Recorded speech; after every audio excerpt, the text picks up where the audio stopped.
Well, the Final Fantasy VII Remake is out, and you know me, the guy who never played the original. But hey, I know some things. Like, this is a Cloud. This is an edgy anime white-haired boy. I've heard some of the music. I've seen a gif of Tifa on a channel you wouldn't think that would do that kind of thing now. Hey! But yes, I do know the main game star, Cloud Strife, and the whole time I was wondering, they better answer the question, why such a skinny boy can hold such a big sword. But instead, all I learned is that every single character wants to, ride his Buster Blade, and also his penis. He's got balls. He sure does.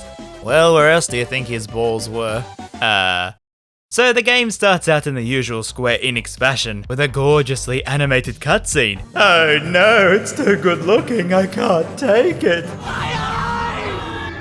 Well, here we see a girl getting her flowers stomped on, before cutting to the pretty boy himself, an ex-soldier, i.e. a guy who worked for this company called Shinra, who put green in his eyes? My brand! And now he's a mercenary hired by an eco-warrior group called Avalanche to help them blow up a reactor, as Shinra, that company, sucked the planet dry of its essence to power homes and such. And that's no good. So this cell of Avalanche is led by Barrett, a neckbeard with the machine gun arm, followed by these guys. You got Wedge, Biggs, Smalls, Wides, and Thirsty. He's got balls. Now as you make your way through the reactor, you sorta notice this group, they don't like using their little pea shooters. No, they want the big sword boy. But he ain't cheap. Oh no, he doesn't want money. He wants cheddar cheese. And also money, yes.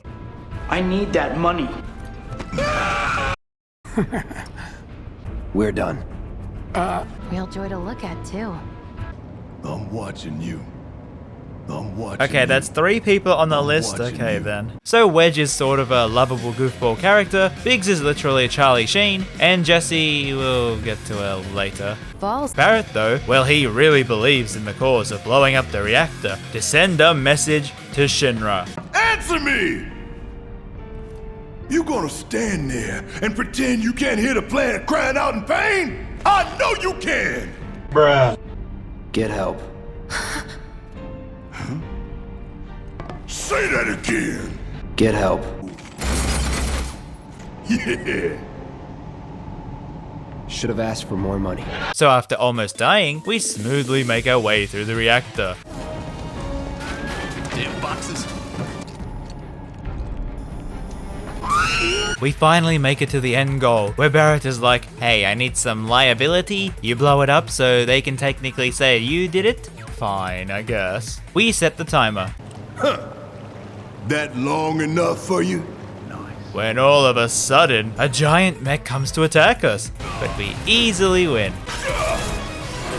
See, I told you. But in its last breath, it almost blows up the reactor, setting off the bomb. And oh no, we better get out of here. Cloud! Yeah! Yahoo! Okay, that was pretty cool. The game then cuts to these two, the head of Shinra and his commander, who secretly blow up the reactor without explosion. Wait, that's your own equipment. Why would you do that, I wonder? So the reactor explodes, leaving our group trapped underground. Fire in the hole! And we make our way outside to see the destruction, the absolute chaos and panic of blowing up something this important to the people. Although that doesn't bother Cloud, since all he cares about is that glorious cheddar. I'd like my money now. You can have it once we're back at base. Yeah, well, thanks. You do know how to use it, right?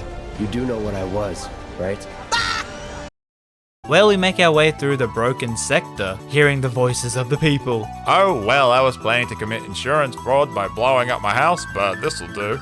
But one thing you'll notice is that all of these characters are voiced, but the game does this thing where it doesn't load up every character, so when you walk past them, they whisper their words, but the other characters are quiet till you run away and come back, which I guess is good because otherwise it would be non-stop yelling over each other, bossing you around. Speaking of which, Cloud! Up here! Look up! I said look up! A little sector 1 and 8. Structures in the area are at high risk of collapse. Not that way, right!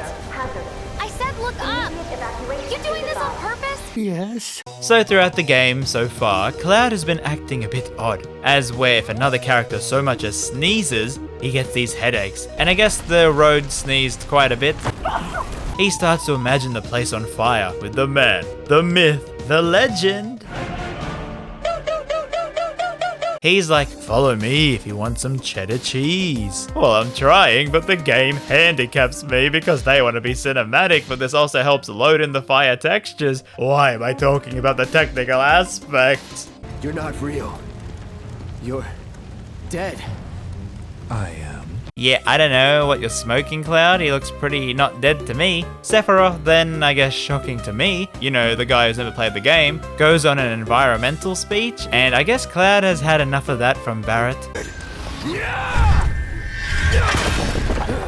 Aha, you missed, but also remember to recycle. Ooh. Now, as a newcomer, these scenes are kinda weird because he talks about things that are going to happen or they're in the past. It's kinda confusing at times. I guess what I understand is that Cloud somehow thought he killed the tall man while Sephiroth killed his mother at one point. Okay. Well, it's good they still have pizza in this place, but oh, hello. So this flower girl named Aerith, you know, the one from the beginning, starts tripping balls. Balls. But then is fine, then isn't, because Sephiroth uses his stand on her. Hey, are you okay? So apparently she thinks we saved her. So Cloud then asks, are you okay? Never mind. Alright then, keep your secrets. I guess since I wasted your time, I'll buy a flower then. How much? Well, that depends on the customer. In your case, it's on the house. Alrighty, add another one to the list. Okay then. Look, I'm involved in things. Dangerous things. Oh, I'm sure you are. God, I love her personality so much. I mean, no, I'm very impartial to this waifu war. We still haven't met the other combatants. You shouldn't be out here trying to sell. Damn, I guess Midgar's flies really are something. But no, Aerith grabs our hand, allowing us to see the Dementors. Watch out, RamZaes. You can't say Aerith is best girl because the Tifa fans will get to you. How odd. However, this commotion brings the Shinra guards, who I guess can't see the literal death cloaks, and are more interested in our big sword. Aerith, after stealing our lunch money, takes the opportunity to flee. Well, thanks, I guess. Oh no, she left us to fight the guards all alone. Well, this then leads into a big rush from us escaping the clutches to meet the Avalanche group on the train out of here. And here, I guess I can go into the combat. So you press square to win. Yay! Okay, but that's pretty much all you need to know. Oh, and you also have a Kingdom Hearts menu sort of thing, you know, Nomura made the game, etc, etc. And if you press X, you can open up a command menu which slows down time, to then pick which spells or attacks to do next. These cost AP points which build up over time or with more attacks, and you can get abilities that are unique to each weapon you use. You can also swap between party members mid-battle, which I'll get to later on. Now Cloud himself has a normal mode, then a Punisher one, you know, like a Berserker.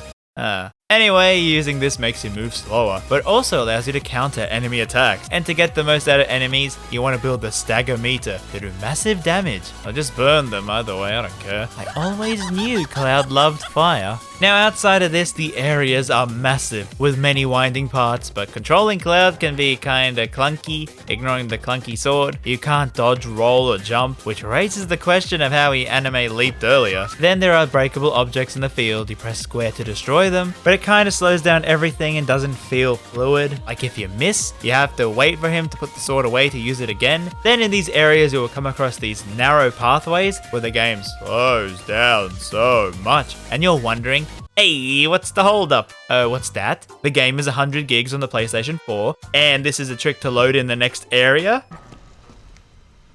Can't wait to see you, Marlene. I mean, okay, I'll take this over long loading screens any day.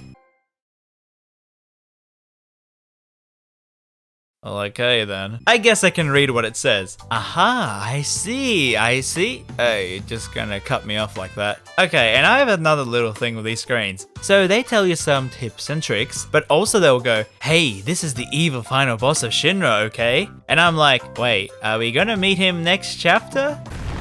I guess not. Yes, I know it's meant for people who've played the game already, I get it. So we make our way, battling grunts, doggos, riot shields, and the laws of physics to make it back to the train. On my go.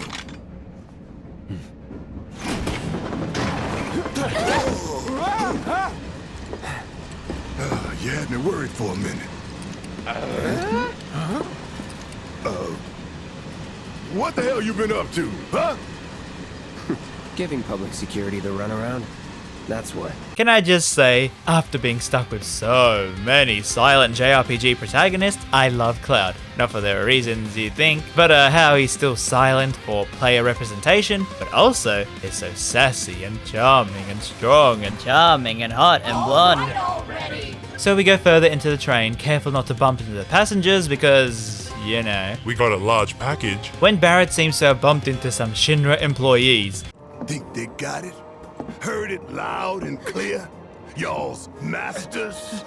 We will not submit to intimidation or violence, but work together for peace and prosperity. That is how civilized people change the world. That's right.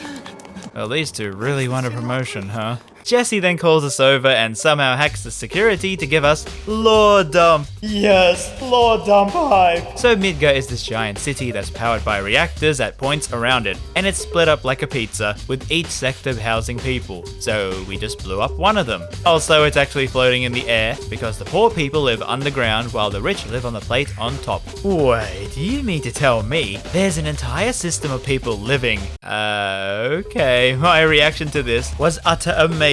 I love worlds that show huge environments, and this Death Star looking place was just so cool. Seriously, amazing work Square realizing these visuals from the PlayStation 1. Because okay, I mean PlayStation 1 Cloud can't hurt me. Of course no one's here to pick me up. Why would they be? Damn, what a mood. Okay, let's keep going to the Avalanche Hideout. And when we finally reach it, it's also a bar, which I guess is great because they can get free booze. And we see Barrett's daughter Marlene, and also the fan favorite, Tifa.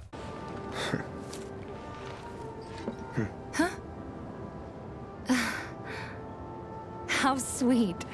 When did you get so thoughtful? Fine, another one on the list. Cloud, however, remembers his mission goal, for the cheddar. But it seems like Tifa ain't have that cheese. So distracts Cloud by offering him a free apartment next door to hers, mind you. Then says, oh hey, so like this is all I have at the moment, but if you do some side quests for me, I'll give you the rest, hee hee. Well, okay, I mean I'll do anything for the moolah, I mean cheese. So Cloud, he do the big sleep, but not till that other neighbor rudely interrupts him. Alright, I'm gonna give him a piece of my mind. Oh no, this can't be happening. This can't be happening. Oh, it's just a creepy old man with a tattoo. Wait, no, can I have the hot anime dude choking me instead? Please? Tight. Let's get down to business, shall we? Huh? These water filters won't replace themselves. Although the next batch If Jessie put her mind to it, every home in the most area every- has honestly, they make us more money than this place. And if Jessie put her mind to it, and just pay. What? Give me a break. I'm not a soldier. I'm a salesman. So the next day begins the Sidequest Time. This is where the game lets you hang out in one area for a bit, talking to as many people as you can, doing the side quest. And it's also where we find an item shop for all the healing, also music, because you can't spell JRPG without collectibles. Wait a minute. Triggered. Then a weapon shop to swap out the character's weapons because, you know, nothing says FF7 like Cloud and his... Okay, you know what? This actually looks really phallic. Balls. We also see... Hold it! Gee, I sure hope we never see this character again. Oh yeah? We also meet this kid called Chadley, who worked for Shinra, but now helps us by giving us quests to do. Yay! I've come up with a new recipe. Then we finally meet our landlady, Mal. Mal? If you ever need a band, anything, I'll lend you Tifa. Loud and clear. No charm, no wit, big sword, but no skills. I'm doing my best. Also, after Biggs grabs our sword, he teaches us about materia, these balls made from the Marco that are pretty much the magic in this game. So you can equip them onto weapons and armor to let your characters use that spell or ability. Some of these near the end can get quite crazy. And also there are many tactics with this, but pretty much you want to swap out the spells you need against the boss, since enemies have type advantage weaknesses. Also, this means you're not locked into a character using one spell the entire game, meaning the skill tree is just a place to increase attack, magic stats, or more slots for balls, you know, that sort of thing. I will say the assess materia is really good because using it tells you how to defeat most enemies, although it's kind of hard remembering what defeated enemies, as you would need to use it every time to see the weaknesses, unless I skimmed over the button you could just press. So then this is where Tifa also joins your party for a bit, and unlike Barrett, who is a long shooty range boy, she's the close range punchy Superman. She also has this ability where she does this thing from Dragon Ball, and it allows her to pretty much stagger enemies quicker. I didn't use her much at the start, but late game she was one of my favorites, since it felt really fun using her in combat. Also, to regain health, Cloud sits. Yeah, this is a big do not disturb moment. This sucks. So Cloud returns to Tifa's room. You know what? We should totally celebrate. Let's dress up and hit the town. Really? I mean, why not? It'll be fun. Do you even have fancy clothes? Not like fancy, but I'll figure something out. What do you think would suit me, huh? Well, she's very sporty, so Something sporty? I don't think that'd be so different from my usual. Be sure to pick an outfit that goes with mine. Okay, so are we actually going on a date, or? No, you ain't. We then return to the bar, and Barrett calls Tifa to magically go down for the Avalanche meeting, but before that, Tifa asks us another tough question. What'll it be? I don't know. Something hard. And away she goes, making, a drink. I don't know, man, are you sure this is okay? Needs more alcohol. Anyway, Tifa goes on down while we just, sit there. Amazing gameplay, 10 out of 10. Okay, fine, I guess I'll go and play darts? God damn it, I'm still no good. Anyway, Tifa eventually comes back up, not to talk to us, but to, you know, it's kinda nice to have a JRPG that isn't about high schoolers, but actually adults who can get drunk. Well, Tifa drinks because she's sad that the plans Avalanche want to do actually hurt people, if you couldn't tell, and she's not sure if she can handle it. However, the gang come back up, seemingly happy with their next plan, which, let me see below, yeah, here it is, blow up another reactor. He thinks there isn't much planning in this group. Barrett tells us to take the money and get the heck out of here because, you know, we are a mercenary and they don't want us for the next job. Tifa abandons us to sit with the cool kids while My Chemical Romance plays as we exit alone. So after we play Knifey Spoony with some hoodlums, You call that a knife? Like I give a shit. we go home and see, oh no. Welcome home, honey. Took your sweet time. Psych. Wait, so what's your personality again? Is all you think about Cloud? Tonight, you and me together. Just chill, Jesse, yeesh. Balls. So I guess in a weirdly paced section of the game, which really felt like the low point to me, where Cloud is asked by Jessie to get material for the next mission to bomb the reactor. But the whole time it was just to flesh out her backstory, how she wanted to be an actress, but is pretending to work in a theater to help her parents, while she also does this eco-warrior job. And yeah, more Uncharted walking into houses segments, while we also see her sick father before robbing him of a keycard to a Shinra base since he works for them, and that's where we head to distract the guards while she gets the explosives. Well, here we get another flashback to baby Cloud with a not so baby voice. I'm gonna be a soldier. The best of the best. Like Sephiroth. Making a promise to Tifa, locking her in as a childhood friend in Cloud's growing harem. So to help Jessie, we make our way in fighting Shinra grunts, and with some wacky anime hijinks, we then have a mini-boss, and this is where we get summons, which are the big crazy god things we can bring into battle whenever the game feels like it, I guess, because we shouldn't waste them on small grunts. And the first one we get is Ifrit, he a angry fiery boy. However, after winning the battle, we are seemingly stuck. But let me take you back a bit. After Jesse gives us some hip thrusts, we meet Roche.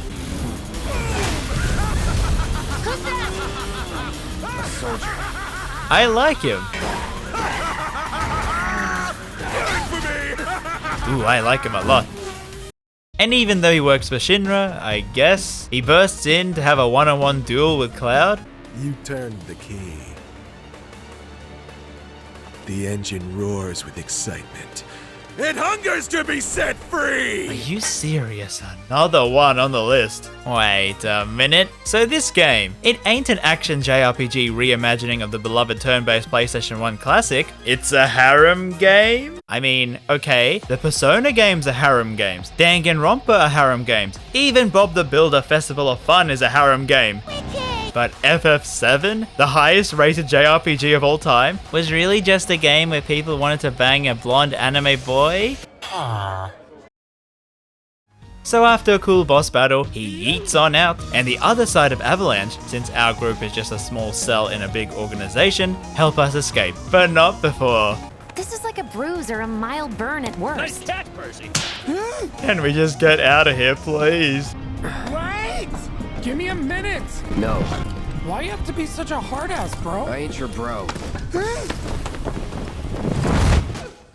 So we find out Wedge loves them cats. Biggs, I don't know, has a nice jaw. And Jesse, well... Coming over tomorrow night?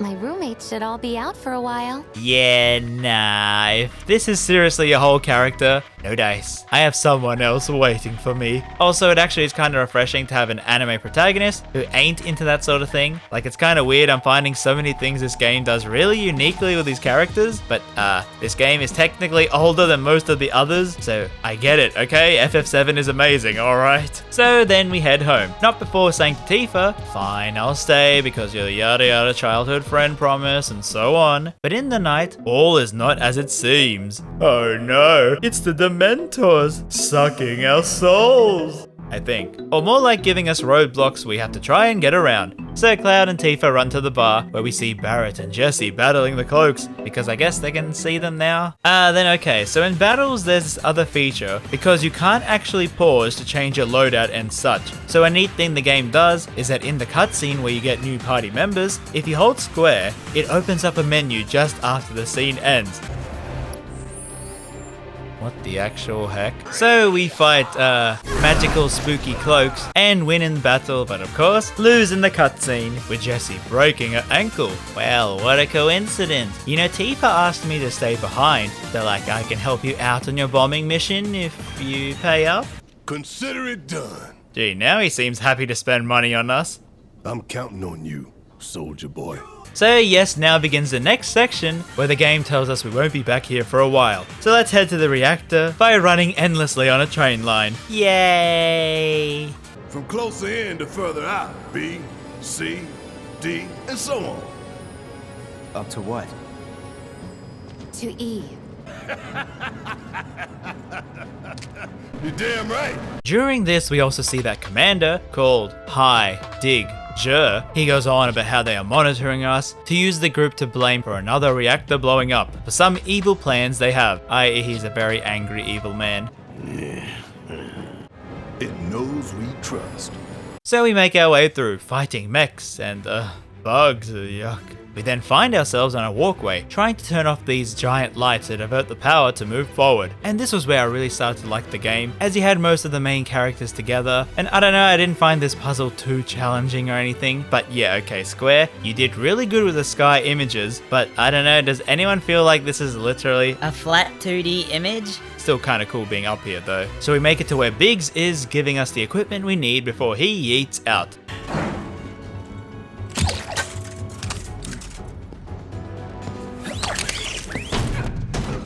Then heading through the reactor, Cloud randomly gets a vision of cowboy Tifa holding Sephiroth's sword. Yeehaw! And during our journey, Tifa also gets the courage to continue the mission, pushing away any doubt she has, because this is the right thing to do. But then around this time, the trio kinda realize, wait, wasn't it really easy breaking in? Wouldn't they be on high alert since we blew a reactor up already? Oh no, you don't think. Shinra, the powerful company controlling Midgar, might have set a trap? And yeah, because the president appears before them, telling us that our actions have consequences, being broadcast live on TV, showing to every civilian that we are the ones who caused all this mess, blowing up their power supply. And to give everyone a show, he sets about building a huge mech to fight us live on TV. However, Barrett is like, hey, wouldn't it be cool if we actually managed to beat the mech on live TV? Then everyone will see how cool we are. Yeah, okay, sure, why not? Okay. Listen up, y'all. Y'all gotta rise up. Barrett, who are you talking to? The people put me on TV. I'm gonna drop some truth. Times like these, you gotta save her. Oh no, if you're about to ask me to dance, then don't. Come on, don't be shy. How about you, Cloud? I don't dance. Now before we continue, I'd just like to mention some things about this game so far. 1. Holy moly, this game is attractive, not just from the character designs, but to how the models look in-game. Although it is weird seeing these realistic models cycle through animation sets, which I know is just to save time, but it just still feels a bit odd. The game itself is stunning, with amazing detail in the world, with the particle effects, the atmosphere, and I'm just so happy Square seems to have hit their stride with the Unreal Engine. Secondly, the voice acting. Okay, so like, wow, these are amazing. Now, interesting to note, I don't know the main character voices, as I don't recall them hearing them in other JRPG roles. They actually sound distinctly new. I mean, Aerith is even voiced by a YouTuber, and they just fit so well. Like, these voices are perfect, I love them so much. I will say some of the side characters can be a bit odd, like you hear a voice from another game, or Wedge. But yeah, with all that, this really just feels like how a Final Fantasy game should be in the modern era. You hear that, 15? I love everything about this game so much from what I've seen. Now, in a cool way, in this part of the reactor, you can actually get keycards to take out parts of the machine the Prez was building, thus handicapping it right before your big fight. I actually like this a lot, and the parts you take out give you rewards, which you first have to obtain by doing a mini game. It's simple, really. We move the levers at the same time. Shake it off. 3, 2, 1. Shake it off. Hey, I think I should lead after all. 5, 4, 3, 2, 1, go! Much better. Got an idea. 7, 7, happen, hoo-ah! 7, 7, happen, hoo-ah! Hell no. How about this then? 7, heaven. Ugh, we're doing it my way. 3, 2, 1. Hell yeah! We really did it! Great timing. Right on the money. Yeah. However, before we escape, Prezi Boy gives us another speech saying how even though we are an ex-soldier, we won't have long to live due to whatever they pumped into us. Barrett tries to give an environmental speech, but the president is like, you do realize people don't care? They love electricity, it helps the gamers play the games. Also, I'm gonna commit fraud and say you're best friends with our sworn enemy, the Wutai. So thanks for furthering our war efforts, since now the public will be on our side, believing Wutai are blowing up the reactors. This is of course false, but before we can speak, we have a really tough boss battle. The trio are stuck on this grid and have to dodge its huge lasers, but thankfully since we took out the key components, they easily win.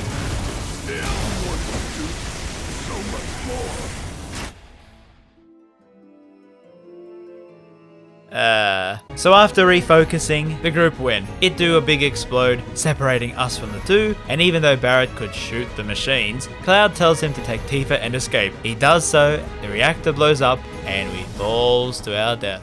Now while Cloud is dead, let me say it's kinda weird how this game is not really the full story, as it was a big deal pre-release how this isn't the full story of FF7, which I mean this was just part of the game, and that's crazy to me since this thing is 100 gigs, so because they split it up, I'll do the same. Yes, if you want to see me talk about a certain dress event, then get this video to 2,000 likes, and the next one I upload will be part 2. So with that, I hope you enjoyed this one, and I'll see you all next time. Also, by the way, you better type in the comments, Aerith is better than Tifa or I swear to God. Trojan, RamZaes, Magnum, Sheik!